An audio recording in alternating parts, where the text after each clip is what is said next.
What is and isn't SMT is a pretty simple question with a pretty simple answer. If you were to simply look at all the games that use SMT in the title, then it's SMT.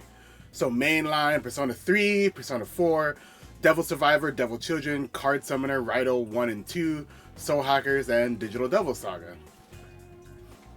Well, if you look at the Japanese titles, then things change significantly. Digital Devil Saga is actually just Digital Devil Saga Avatar Tuner. Raidiou is the same, but without the SMT part.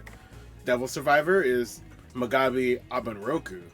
So is the first Persona. Soul Hackers is Devil Summoner Soul Hackers. But the first Devil Summoner is actually SMT Devil Summoner, and so is Card Summoner. The Devil Children games are also SMT Devil Children. So we can't simply do that. Then how else would you know? Well, it's complicated, but I'll break it down how I do it. Now, we have tons of official names for the franchise, some of these various names being Revelations, Megami ibunroku, and DDS. Here's what I think we need to do. First, let's call mainline SMT, because only those numbered titles and a few of the mentioned outliers actually have SMT, but then most of those things within that, by way of having the name, have the same themes, roots, demons, Tokyo, other like mainline elements. The outliers being like 9, Imagine, If, and Strange Journey. Then, let's agree Megaten or Megami Tensei is just the franchise name, as in all the games that are spun off from Digital Devil Story Megami Tensei. This would be SMT, TMS, Majin Tensei, Last Bible, Giten, Devil Children, Summoner, Saga, Survivor, Persona, Card Summoner, and games like Synchronicity Prologue. What isn't Megaten would have to be games that are kind of themed around Megaten-like ideas, but are missing key elements like demons, that would be Makin X and Chao, which are the same game, and Catherine, those aren't Megaten. We know this because Makin has interviews where they talk about how it takes Megaten elements. If you wanted to nitpick, like I want to, then you'd like the idea of using the words of staff to determine your thoughts on this matter. If it's Megaten inspired, by pure logic of Megaten being the inspiration, it's not Megaten. Same as being intentionally derivative of Megaten. So what I mean by that is Atlus can and has made multiple games that take some inspiration from Megaten and the Megaten franchise, but they aren't meant to be part of the franchise. If being inspired by things creates a connection, that makes Makin and Catherine Megaten. Then you would have to go and make games like Caligula, Jewel Summoner, and the 13th Month Megaten, because they all take inspiration and they were made by former staff. And that doesn't really make any sense to me. We also have a few bits of media from Atlus that confirms what is Megaten. In the DDSnet magazines, I talked about that in my video about DDSnet, they exclusively talk about Megaten. So games like Last Bible, Devil Children, Majin Tensei, Devil Summoner are all discussed. But other games made by Atlus around the same time aren't included, like their Fighter, Purikura Daisakusen, Print Club Pocket, Hamster Paradise. They're not. Giten Tensei was named in such a way to express it's a new series in the franchise. Same with Majin Tensei. SMT got its name because SMT1 re-examines what DDS Megami Tensei 2 did and creates a new game divorced from the two DDS Megami Tensei games. Megami ibunroku was an attempt at another sub-series name. DDS was made at once to, again, use the abbreviation DDS and to express its connection to the franchise, but also to differentiate it from Megaten, from SMT. So that's why it's Digital Devil Saga. Some games use SMT in the title for reasons unknown, and that would be games like the Last Bible series. Though, just like with the first Devil Summoner, it was dropped part way. Last Bible 1 and 2 have SMT in the title, but 3 and another Bible doesn't. Devil Children was intended to be a gateway into Megaten in general, So it makes sense that it retained the name SMT with each release. Rondo is weird, and I don't know why it doesn't have Majin Tensei in the title, but when I start working on content for Rondo, I will find out. Tokyo Mirage Sessions is another weird one, but the name of the game is actually Gane Ibunroku Sharp FE. This is yet another indication of a spin-off series, as it follows the other game's use of Ibunroku. But like Giten, it's seemingly a dead series. Now, there's a bunch of mobile games that use different naming conventions. Just watch my video about all the Atlas mobile games, and you can just decide for yourself where those go. I think there'll always be confusion with the concept of what's SMT, what's Megaten, etc., because of how convoluted the naming conventions have been. But this is my logic for determining what's Megaten. Now, let's talk a bit about what games you can or should play. So this assumes that you have a strong understanding of English and can't understand or speak Japanese. I think one of the questions that goes into the, like, what should you play confuses everyone, because it's like, what is SMT? What is the connections between these things? So people try to think of it as like a timeline or how they're connected. And this brings me to canon.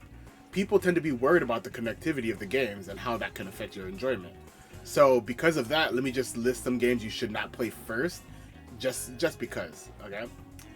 Digital Devil Saga 2, definitely don't play that before you play the first one. Persona 2 Eternal Punishment should be played after Innocent Sin, but both should be played after Persona 1. I'd argue every other game, even connected games, don't necessarily require you to play the prior game, but it definitely enhances it. Playing Apocalypse would be way more fun if you played SMT4. SMT2 would be way more interesting if you played SMT1.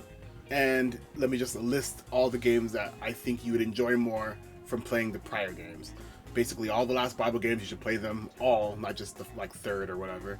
Majin Tensei games should be played. Play Raido 1 before you play Raido 2. Synchronicity Prologue, you should play Strange Journey. SMT If, you should play 2 and 1. SMT 2, you should play 1. Imagine, you should play any of the games. With Apocalypse, you should play 4 first. Any sequel or spin-off to 5 benefits from you playing 5 prior. Same with Persona 4, and same with Persona 3. And here's like a list of games you probably can't play anyway, because again, and let me just list a couple of games that you just can't play because they're not in English. So essentially, I don't think you should play any of the Devil Children games, because the only 2 that are available in English are Demi Kids, and it's a weird localization that makes some changes.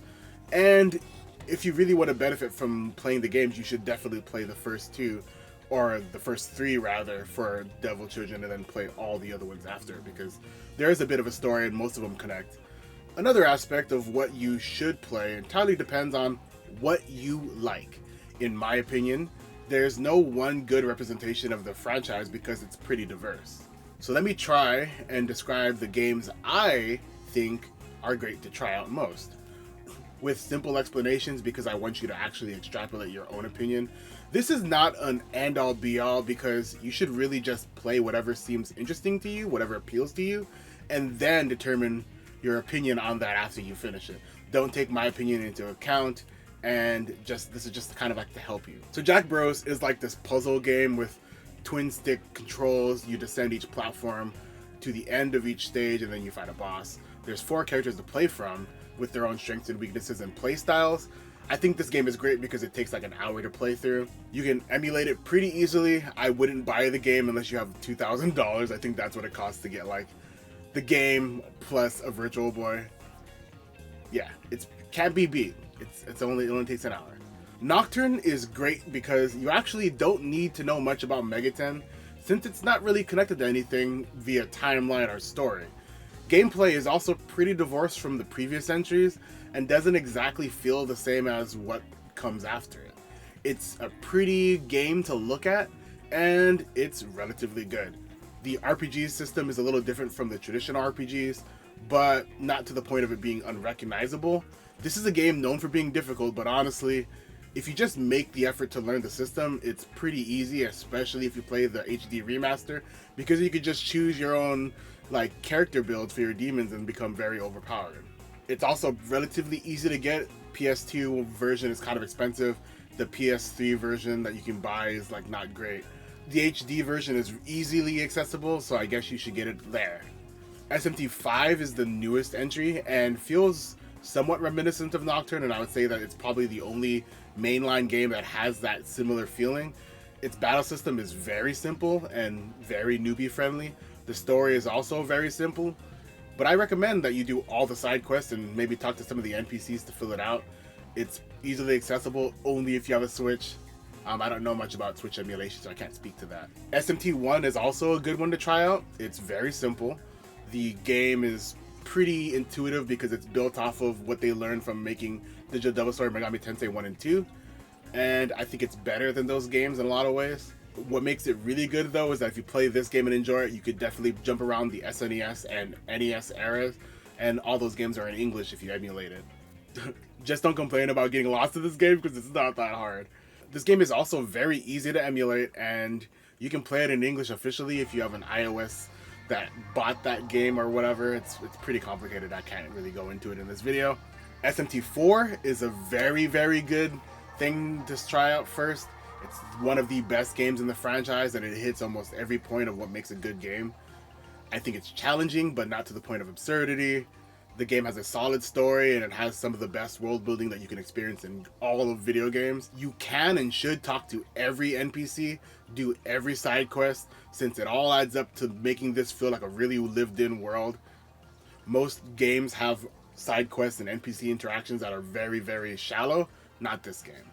This game is also probably the best one to try because it combines a lot of elements of what makes mainline games, and it feels like a hybridization of like the Nocturne and SMT 5 game design, but also some of the old games.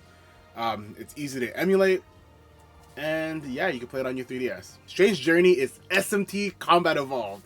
It takes all of the old SMT-isms and makes it perfect, with a tighter story, perfect cast, great NPC dialogue, great side quests, and excellent music. I also think that this is the hardest game in mainline, or in just Megaten in general. But it's tough in ways that are intentional and intelligent. If challenge and story are things that you care about, I think you should play the original release. If you want a simpler, more like soft sci-fi narrative, then I would definitely go with Strange Journey Redux. It's also easier. Both games are very easy to emulate, and I don't think either game is expensive, but don't quote me on that. Persona 1 is another one that I'd recommend, not just because it's my favorite Persona game, but because I think it's a really interesting jumping off point. I think this first-person RPG is a really good one to start with because it kind of bridges the gap between SMT and Persona. It introduces a lot of elements. It has some that are exclusive to just it, and it has its own identity as a result. It's also really important because if you play this game, then you could play Persona 2, and you get the original trilogy of Persona games. Some of the staples that it introduces are really interesting because then you can see how it goes from Persona 1 to Persona 5, and I think that kind of helps. It has, like I said, it has a really strong identity of its own. It's also very easy to emulate. You probably shouldn't buy the physical versions because the PS1 version is localized in a deranged way, and it's missing like literally half the game. The PSP one also requires you to have a PSP or Vita, which is why I'm not pushing that because those are dead consoles and it's kind of hard to get. And the PSP one is also kind of expensive. Okay, Persona 3. Try this one because, again, it is a very excellent introduction, this time to the second Persona trilogy, which I like to call the Hoshino trilogy. It's Persona 3, 4, and 5. I think this is a very interesting game because it also has a very distinctive identity. It bridges the gap between what made Persona 1 and 2 and also what's going to make Persona 4 and 5. It completely changes the gameplay of Persona, introducing things that are now new staples like the day system and the social links, but it also balances that with like the dungeon crawling elements. And I think that it's really good as a mix because it really gets you to play it for as long as you need to. I'd personally recommend the P3P version because it's very simple. It's also the easiest to get right now. It also has the second value of the other female protagonist who has a slightly different narrative, and some of the events can play out differently. You also get different characters by playing with her. Though I also recommend P3 Fest because that way you get episode Aegis, or The Answer as it's known in the West. P3P, again, is the most accessible version, but if you're a true gamer, you're going to play the Fest version, which is short for Festival. DDS is a duology that's especially unique in the franchise. In a lot of ways, this feels more grandiose and makes me think of sci-fi movies more than games, kind of like Strange Journey. The systems in this are pretty different from the other Megaten games that it's offered, but again, it's not too divorced that you'd be completely lost. The game isn't easy, but it's also not ball-achingly difficult either.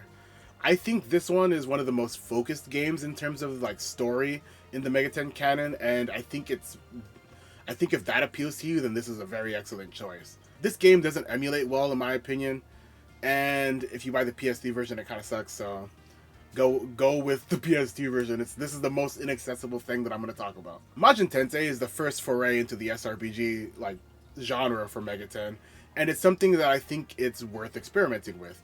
It basically plays like a slightly remixed early Fire Emblem game, according to Fire Emblem fans that I know.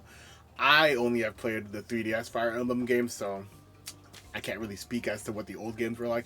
I think this game is a banger, but it's mostly because of the music.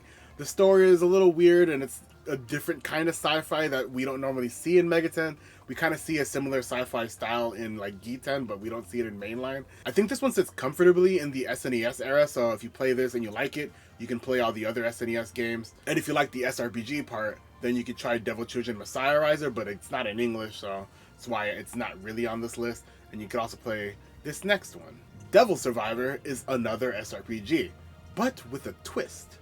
I think what makes this unique is a combination of its gameplay, the day limit, the battle system, the art style is very different from most of Megaten. This is one of the series in the franchise that is kind of like Digital Devil Saga, where there's not really anything else truly like it. So if you love that, sorry, but you only get 2 games. These emulate well, but I prefer playing them on my 3DS. There's the remastered versions that come with extra content, and I would highly recommend those. There's tons of other Megaten games out there, and I have messed with an idea of describing every single game in a little more detail than what I did here. I might do that in the future, so look out for that. I think that my recommendations are actually pretty good. Let me know if there's other ones that I should have recommended in the comments, or just kind of like explain which ones else you'd recommend and why without being spoilery. Like I said, I tried to make it with only accessible things. That's why I didn't mention Giten, SMT 9, and most of Devil Children. But everything else is pretty much easily available in English, but they're not accessible as much for other reasons. Thank you to my channel members, A Lie Remains Alive, FF12 Kid, Card Megiddo, and No Alternative. Buy my merch or follow me on other platforms. I mean, do all of those things. That's it for this video. Thanks for watching, and goodbye, fellow Megatenists. I didn't mean to slap my hand so hard.